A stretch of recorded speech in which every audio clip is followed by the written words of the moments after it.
Hello everyone, welcome to text book super coaching. Myself Preeti और paper one faculty. तो एक छोटा सा अपडेट मैं आप सभी के लिए लेके आई हूँ। आप सभी को पता है नेट और जेआरएफ काफी एक अच्छे लेवल का एग्जामिनेशन है। आप बोल सकते हो नेशनल लेवल का एग्जामिनेशन है जिसमें आपकी एलिजिबिलिटी डिसाइड की जाती है।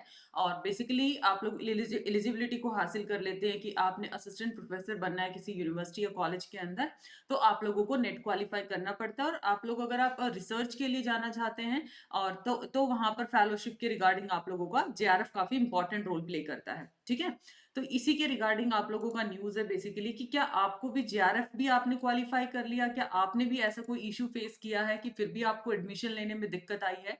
तो ये आप अपडेट दे सकते हैं। ये जो इशू है रांची विश्वविद्यालय का है, रांची यूनिवर्सिटी के अंदर है। मतलब स्टूडेंट ने जेआरएफ अभ्यर्थियों ने 20th को दिया था आवेदन, पर 27 को डीआरसी की मीटिंग में इसको नहीं रखा गया। सबको पता है कि नेट और जेआरएफ अभी एक बेसिक आप लोगों का बन चुका है जिसके तहत आप लोगों को पीएचडी के लिए एडमिशन दिया जाएगा। कैटेगरी वाइज आप लोगों का रिजल्ट डिक्लेयर किया जाता है। पिछले ही साइकिल से ये सारे जून साइकिल से ही आप लोगों की ये चेंजेस किए गए हैं। ये जो प्रॉब्लम फेस किया है ये पीजी राजनीति विज्ञान विभाग से संबंधित है। रांची विश्वविद्यालय के अंदर जो यहाँ पर दिया गया है, यहाँ पर जो मेंशन किया गया है कि इधर जो मेंशन यहाँ पर है, राजनीति विभाग को यह नहीं पता कि एक वीवी या एक असिस्टेंट प्रोफेसर, एसोसिएट और प्रोफेसर एक साथ अपने अंतर्गत कितने अभ्यर्थियों को पीएचडी रिसर्च करा सकता है। ठीक है, उसके वजह इन्होंने बताई है। आप देख सकते हो यहाँ पर पूरी न्यूज भी। आप ये जब आप न्यूज़पेपर को रेफर करेंगे आप अपने लेवल पे भी इसको एक्सप्लोर कर सकते हैं। अभ्यर्थियों ने कहा इसे क्लियर करने में लगभग 2 माह निकल गए। आपको पता कि चलो ठीक है, लकीली किसी का 2 महीने में फर्स्ट अटेम्प्ट में जेआरएफ निकल जाता है, किसी किसी का लास्ट अटेम्प्ट होता है, हो सकता है उस टाइम पे ही मुश्किल से उसको जैसे तैसे करके उसने अपना एग्जामिनेशन निकाला है। तो अलग अलग फेजेस से गुजरता है। हर बच्चे का अपना अपना पर्सपेक्टिव है, हर बच्चे का अपना अपना प्रॉब्लम है। तो इतना एफर्ट के बाद एलिजिबिलिटी एग्जामिनेशन निकालता है, इतना कंपटीशन के 1% स्टूडेंट ही क्वालिफाई कर पाते हैं। इन्होंने कहा है कि लगभग 20 नवंबर प्री रजिस्ट्रेशन सेमिनार के लिए सिनॉप्सिस जमा किया हूं, अभी तक कोई कार्रवाई नहीं हुई है। 27 को डीआरसी की मीटिंग हुई जिसमें जेआरएफ अभ्यर्थियों के आवेदन को नहीं रखा गया।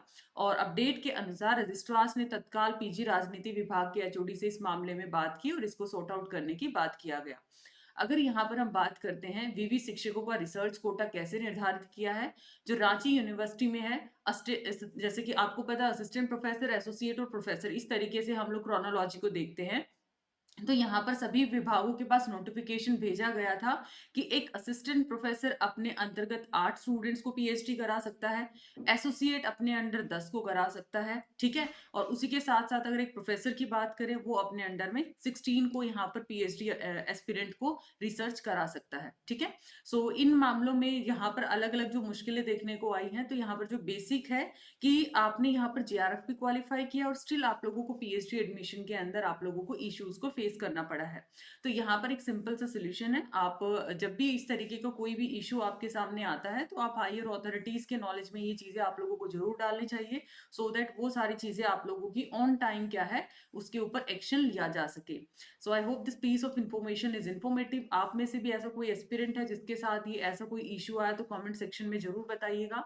And the best thing is अगर कभी भी इस तरीके का इश्यूज आता है एट मिडिल लेवल तो हायर अथॉरिटीज की नॉलेज में इस चीज को जरूर आप लोग पहुंचाएं, सो दैट प्रॉब्लम का सोल्यूशन आपको टाइमली मिल पाए। So I hope this piece of information is informative, and this is my telegram group. Join this group so that you will get paper 1, paper 2 classes link and other related updates, right, and important session pdf notes. Or if you are planning for phd mentorship or guidance program, then you can enroll. Link is given in the description. And if you are planning for December structured courses, as you know booster course play a very very important role. Or whether you are planning for June 25 cycle, then you can enroll and link is given in the description box. Okay, and for discount you can apply Preeti H faculty code, जिसमें आप लोगों को paper 1 paper 2 दोनों रहेंगे। और ज्यादा details के लिए आप लोग ऐप पे भी एक्सप्लोर कर सकते हैं। So see you in the next video. Bye bye, take care.